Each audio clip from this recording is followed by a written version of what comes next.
সবাই বলে পৃথিবীতে ভূত বলতে কিছু নেই। হ্যাঁ, এটা আমিও বিশ্বাস করি। কিন্তু কালো জাদু,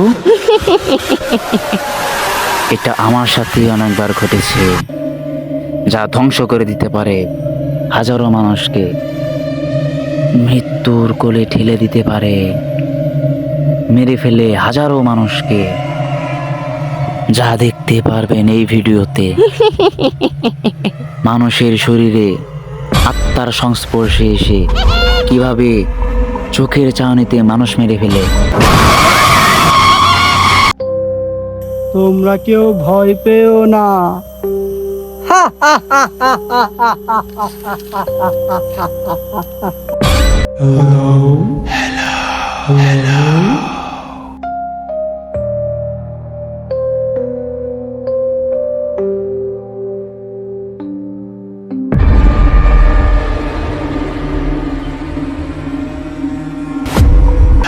Hello.